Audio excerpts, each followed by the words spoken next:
Fight Club is one big, beautiful, juxtaposed, messy masterpiece. And if you watch Fight Club, you're going to be exposed to all these seemingly divergent philosophical concepts that are really contrary to mainstream human behavior. Concepts like pain actually being good, comfort being killer, having less is really more, staying close to death can make you feel alive, and the topic of today's video, losing all hope, is freedom. And then something happened. I let go. Really good. Lost in oblivion. Dark and silent and complete. I found freedom. Losing all hope was freedom. So how could losing all hope actually equate to one's freedom? Let's explore. On the surface, and if you ask 99% of quote-unquote normal people, hope is a good thing. It has a positive inference to it. After all, hope is a desire for things to get better, and who doesn't want that? But when you study Fight Club and dig a little bit deeper, you may come to realize that hope is just a manifestation of fear. According to Fight Club, hope is just a coping mechanism for fear, another distraction that impedes you from accepting your true pain and your reality. This is your pain. This is your burning hand. It's right here. When people are scared, when people face challenges or uncertain times, hope emerges as a way to counteract fear. It's just a psychological defense against the potentially negative aspects of a given situation. But again, if you're hoping for something, that means in some subconscious way, you are living outside the moment and not accepting reality. Stay with the pain. Don't shut this out. To explain this whole notion, I want to resort to the narrator's support groups. The number one way that hope is a response to fear is when someone receives a bad medical diagnosis. Anytime someone receives an unfortunate diagnosis, such as cancer, the fear of the unknown and the difficult, painful journey ahead can be overwhelming. Thus, shortly after, hope and prayer may come along.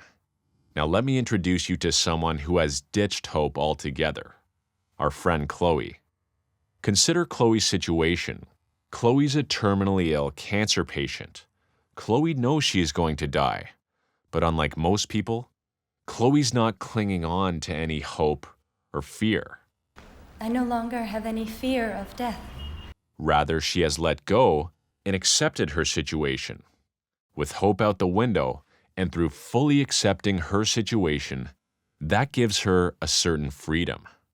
Freedom in that she can now live out her last days speaking her mind, pursuing what she really wants. And guess what? She gets up there and does just that. If Chloe wasn't dying, if she was still hopeful, I bet you she wouldn't get up there, be extremely vulnerable, and say that. Now, most of us are not in Chloe's situation, living your normal life where death isn't even on your radar. You probably have other thoughts consuming you. If you're a 30-year-old man like our narrator with no relationship, no kids, living an isolated lifestyle, I'm willing to bet you might be consumed by thoughts of work, bills, politics, social media, gaming, sports, entertainment, porn, or other meaningless endeavors. When you're dying on your deathbed, does any of that matter? When all hope is gone, that's when you experience raw human emotion, crying, pain. And it's this raw human emotion experienced by these people who have lost all hope that allows the narrator to in turn feel these emotions, a real human emotion for the first time in a long time, which allows him to sleep again. Fight Club illustrates how it's really the darker aspects of life that often warrant this genuine human emotion.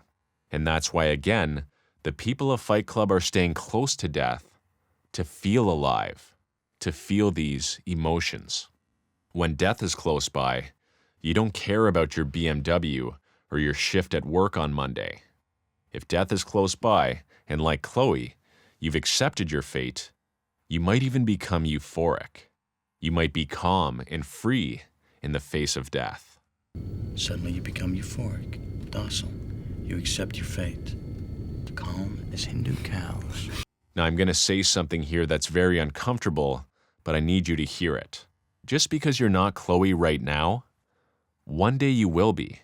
Unfortunately, there is no hope.